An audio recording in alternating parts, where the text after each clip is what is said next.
गुरु ही चारों वेद हैं, गुरु हैं सभी पुराण।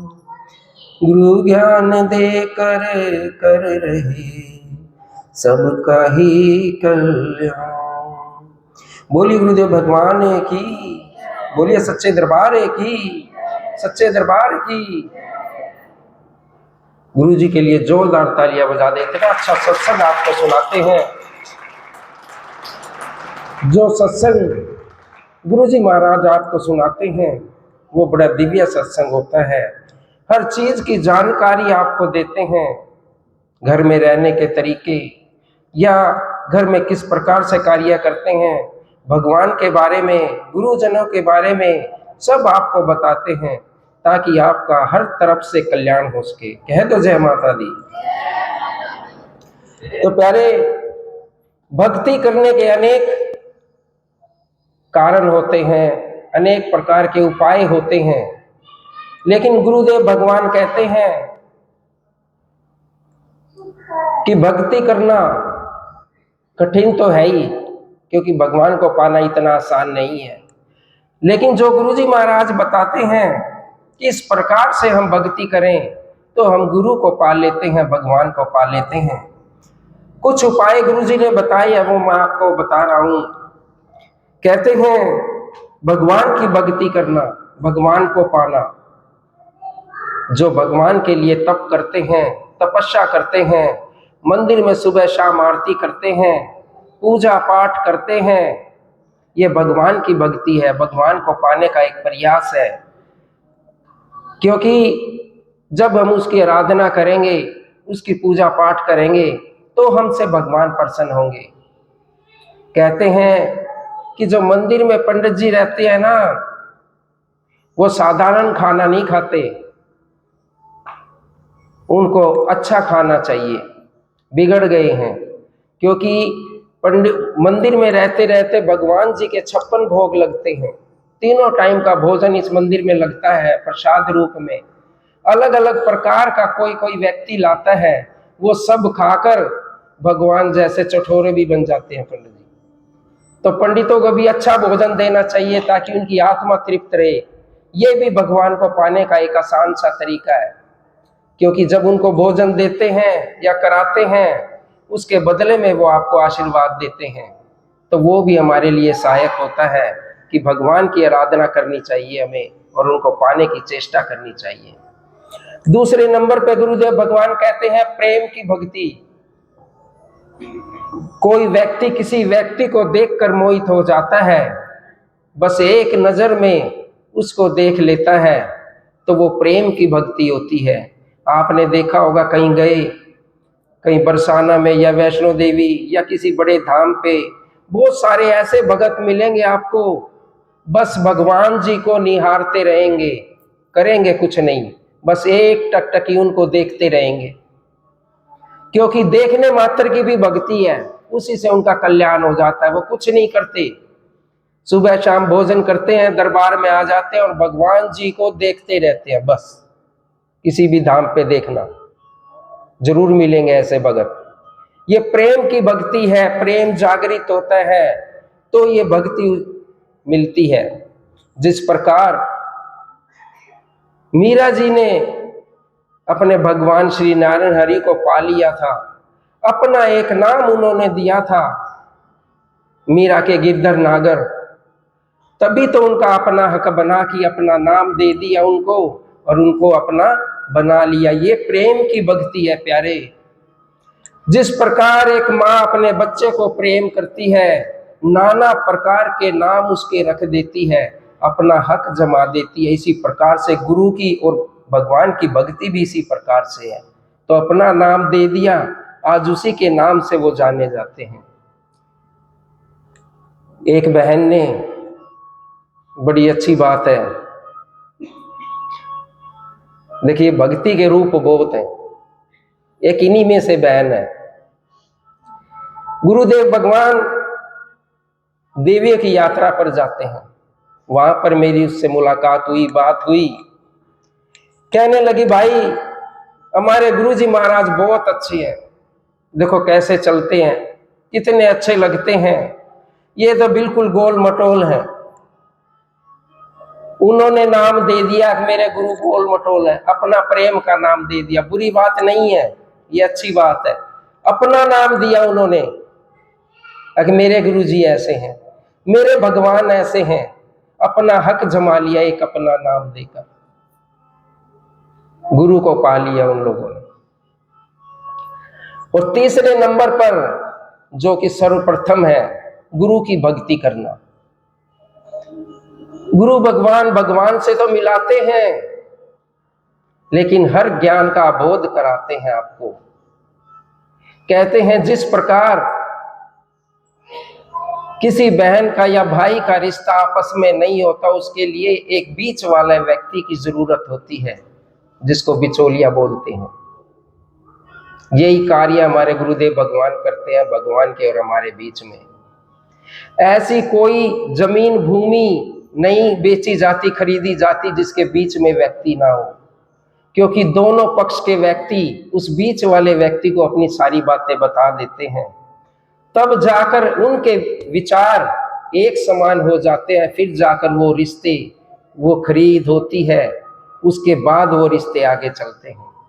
तो इसी प्रकार से गुरुदेव भगवान भी भगवान के बीच में हमारे लिए एक बीच के व्यक्ति हैं, बिचौलिए हैं, जिसको गुरु जी का, भगवान का सारा ज्ञान गुरु जी को है। इसीलिए तो हम गुरु को बार बार नमन करते हैं, बार बार मनाते हैं। हम अपनी पूरी समस्या गुरु जी को बता देते हैं कि गुरु जी मुझे ये प्रॉब्लम है, मुझे ये दिक्कत है, मेरे परिवार को ये प्रॉब्लम है। और किसको बताएं भाई? और गुरु जी शाम को या अपने भजन संध्या में उस भगवान से हमारी आराधना करते हैं कि मेरा एक बच्चा बहुत दुखी है, उसको आशीर्वाद दो। तो वो कौन करता है? ये गुरुदेव भगवान करते हैं, जिनको हम अपनी सारी समस्याएं खुल के बता देते हैं। उनका निवारण वो भगवान से या स्वयं करते हैं। तो ये एक ऐसी भक्ति है प्यारे, कुछ भी करने की जरूरत नहीं है, सिर्फ गुरु भक्ति कर लो। कोई ग्रंथ पढ़ने की जरूरत नहीं है, किसी और प्रकार के आडंबर करने की जरूरत नहीं है।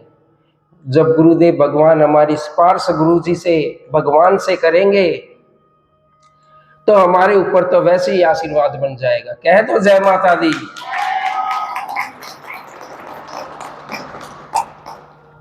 तो प्यारे, बस एक ही जगह लग जाओ, कहीं भी लग जाओ, लेकिन निछावर हो जाओ गुरु भक्ति में।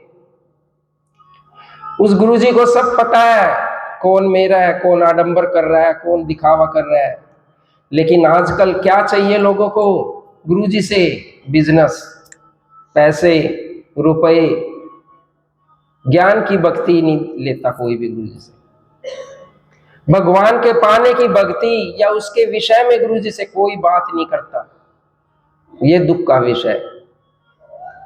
एक दिन अपना स्वार्थ छोड़कर गुरु जी से बहुत सारे काम लो, लेकिन एक दिन ऐसा समय आएगा कि उनको छोड़ दो और गुरु जी से भगवान की भक्ति का वरदान लो, उनको पाने की चेष्टा करो और उनसे पूरा ज्ञान लो कि हम भगवान के समीप, आपके समीप कैसे आ सकते हैं। कह दो जय माता दी। तो प्यारे, ऐसे ही एक भगत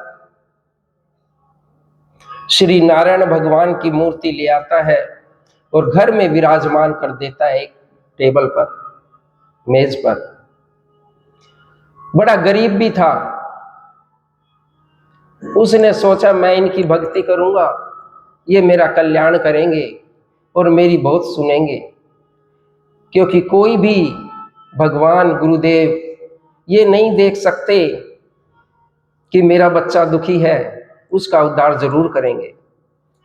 खूब भक्ति की, बहुत समय निकल गया, सारे भोग फूल प्रसाद रोज चढ़ाता, लेकिन प्यारे स्थिति में कोई बदलाव नहीं आया।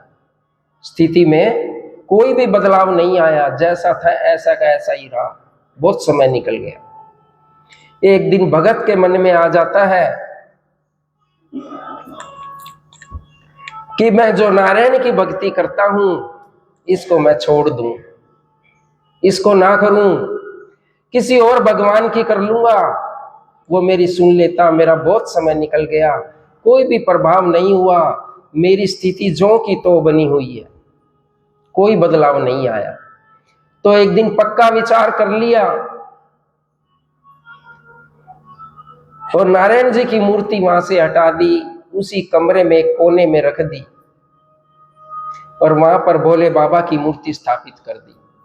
सुन लिया था लोगों से कि ये भोले बाबा बड़े दयालु हैं, नाम भोले बाबा है इसीलिए तो भोले हैं, ये जल्दी से सुन लेंगे, इनको मान लो।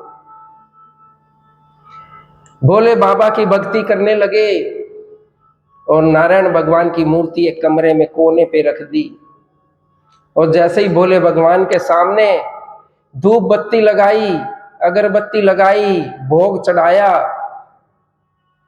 तो भगत की नजर नारायण भगवान की मूर्ति पे चली जाती है और मन में विचार आता है, अब मैं तुम्हारी भक्ति नहीं करूंगा,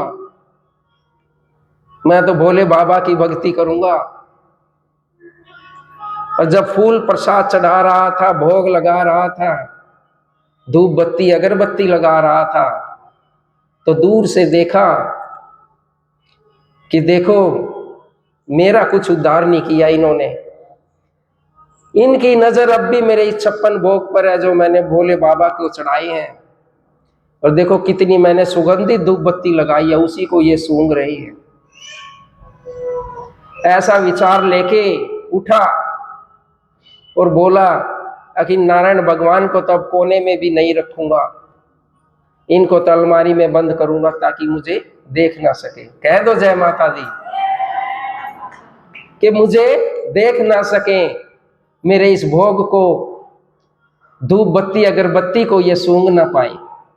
जैसे ही नारायण भगवान को उठाया तो भगवान जी प्रकट हो जाते हैं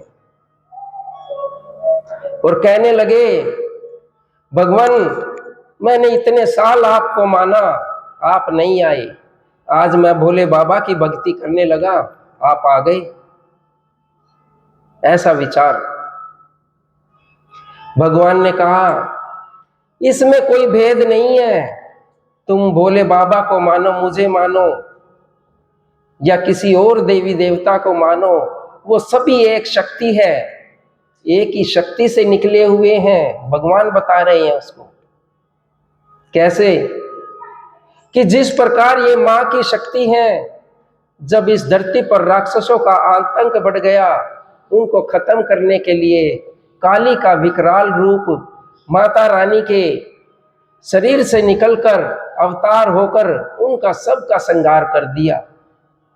और इतने वेग में मां थी कि भोले बाबा को नीचे लेटकर उनको मनाना पड़ा। तो ये सारी शक्तियां एक हैं, मैं इससे प्रभावित होकर तुम्हें दर्शन नहीं दे रहा हूं, मैं तो एक ही बात से प्रभावित होकर तुम्हें दर्शन दे रहा हूं। इतने सालों से तुम मेरी पत्थर की मूर्ति को पूजते रहे, एक बार भी चेतना का तुम्हारे मन में विचार नहीं आया। और जिस दिन तुमने भोले बाबा की मूर्ति रखी है, 56 भोग लगाए, धूप बत्ती अगरबत्ती लगाए, उसी दिन तुमने कैसे सोच लिया कि मैं इनको निहार रहा हूं, खाने के उसमें हूं और मैं धूप बत्ती सूंघ रहा हूं। तो तुमने मुझे चेतन समझा, तो मैं भी कैसे मूर्ति बनकर रहूं। इस विचार से मैंने तुम्हें दर्शन दिए हैं। भगवान कोई अलग नहीं होता, शक्ति कोई अलग नहीं होती, एक ही बिंदु रूप से सारी शक्तियां अलग अलग अवतार में रहकर अलग अलग युग में उन्होंने कार्य किए हैं। एक ही है प्यारे, भ्रमित ना होना कभी भी कि आज कहते हैं कि आज मां में शक्ति नहीं है। देखिए कैसे भगत ये कैसे कैसे विचार करते हैं कि आज माता रानी में शक्ति नहीं है, चलो आज खाटू श्याम के दरबार चलते हैं, उन्हीं का बोलबाला है। विचार देखिए, आज इनके अंदर शक्ति नहीं है, भोले बाबा के पास चलो। आज गुरु जी के अंदर शक्ति नहीं है, दूसरे गुरु जी के पास चलो। अरे जब तुम्हारी परीक्षा की घड़ी आई, जब तुमने मुंह फेर लिया और फिर कहते हो भगवान दर्शन नहीं देते, कह दो जय माता दी। तो प्यारे, जब असली समय आता है ना, वो भी तो तुम्हें देखते हैं। सारे देवी देवता एक ही हैं, सनातन धर्म में एक ही शक्ति है। ये ना सोचना कि उस दरबार से मेरा काम हो जाएगा और उस मंदिर से मेरा काम हो जाएगा ना। ऐसी गलती कभी मत करना, अपने बुरे विचार मत लाना, क्योंकि वो भगवान भी देखते हैं। और मैं तो ये कहता हूं, सबसे बड़ी शक्ति इस मां की है, जो पूरी सृष्टि को उनका लालन पोषण करती है। और मां ममता रूप में होती है। तुम जाओ कहीं भी, घूमो कहीं भी, लेकिन लगन इनसे लगा लो। कह दो जय माता दी। तो प्यारे, भगवान ने जब भगत ने हाथ जोड़े और जब कहा कि इतने सालों से पत्थर को पूज रहे थे, अब मुझे चेतना रूप में तुमने पाया है, तो मैं मूर्ति कैसे बन के रहूं। अब तो मुझे असली रूप में आना पड़ेगा, क्योंकि तुमने विचार, तुम्हारे मन में आ गया कि ये सारे भोग मुझे लगा रहे हैं, ये सारी धूप बत्ती फूल प्रसाद मुझे दे रहे हैं, इसीलिए मैं आया हूं।